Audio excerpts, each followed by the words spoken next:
आज महाराष्ट्र अशा एका टप्प्यावर उभा आहे ज्याची कुणीही कल्पना करू शकत नाही. उपमुख्यमंत्री अजित पवार यांच्या अचानक जाण्यानंतर केवळ एक पद रिक्त झालेलं नाही, तर राष्ट्रवादी काँग्रेसच्या अस्तित्वावर, नेतृत्वावर आणि भवितव्यावरच प्रश्नचिन्ह उभं राहिलंय. अजित पवार म्हणजे केवळ एक नाव नव्हतं, तर एक स्वतंत्र सत्ता केंद्र होतं. आता ते केंद्र कोसळल्यानंतर त्या रिकाम्या जागेवर कोण उभं राहणार, हा प्रश्न जितका भावनिक आहे तितकाच तो अत्यंत राजकीय आहे. अशा परिस्थितीत अचानक एक नाव पुढे येते, सुनेत्रा पवार.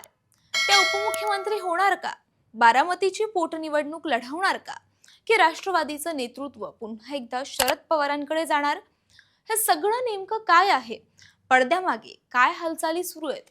आणि या एका घटनेमुळे महाराष्ट्राच्या राजकारणाचा पुढचा अध्याय कसा लिहिला जाऊ शकतो, हेच आपण आज सविस्तरपणे समजून घेणार आहोत.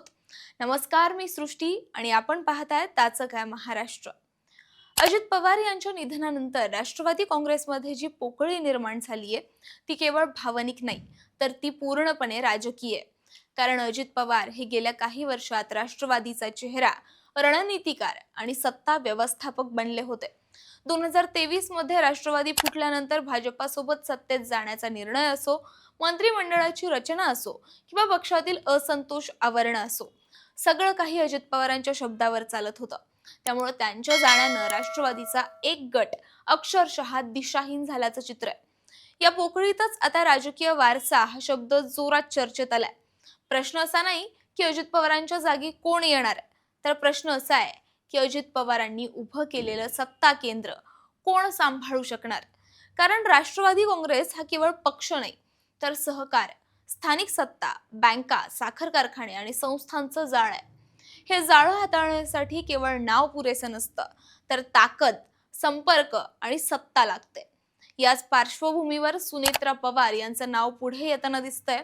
अजित पवार यांच्या निधनानंतर काही नेत्यांनी थेटपणे सुनेत्रा पवार यांना उपमुख्यमंत्री करा अशी मागणी केली.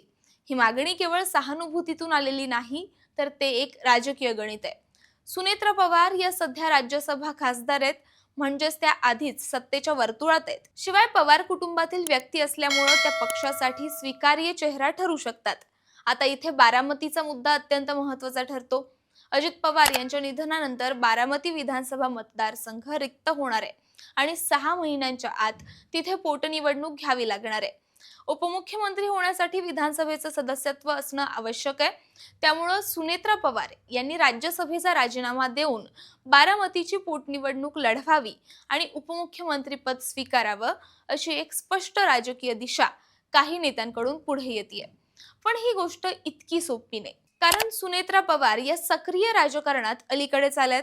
2024च्या लोकसभा निवडणुकीत त्यांनी सुप्रिया सुळे यांच्या विरोधात निवडणूक लढवली, मात्र पराभव झाला. त्यामुळे जनाधार, संघटनात्मक अनुभव आणि प्रशासनाचा अनुभव या सगळ्या बाबतीत त्यांना अजून खूप अंतर गाठायचंय.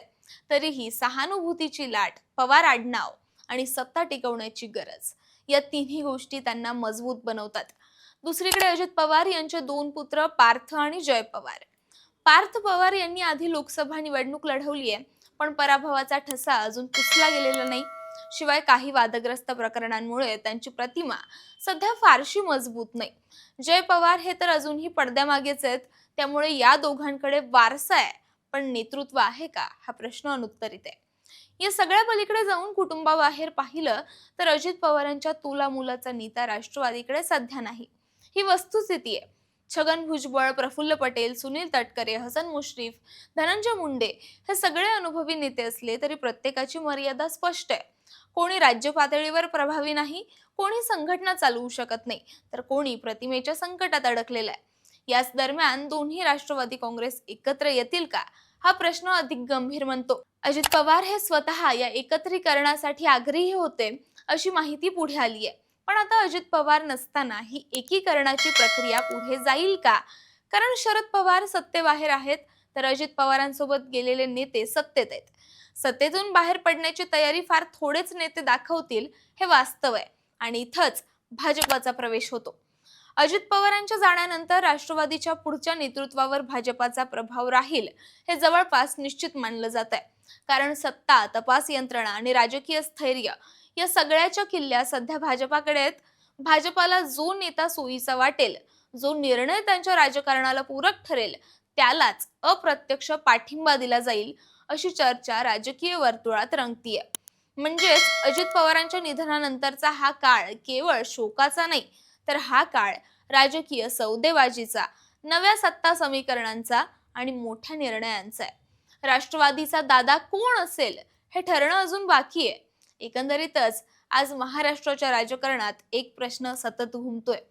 अजित पवार गेल्यानंतर रिकामी झालेली ही जागा कोण भरणार? सुनेत्र पवार सहानुभूती आणि वारशाच्या जोरावर पुढे येणार का? की राष्ट्रवादी पुन्हा एकदा शरद पवारांच्या छायेत जाणार? की मग भाजपच राष्ट्रवादीचं भवितव्य ठरवणार? या सगळ्याची उत्तरं आज नाही, पण लवकरच मिळणार आहेत. आणि इथून पुढचा प्रत्येक निर्णय इतिहास घडवणारा ठरू शकतो. तुमच्या मते अजित पवारांनंतर राष्ट्रवादी काँग्रेसचा खरा वारसदार कोण असावं?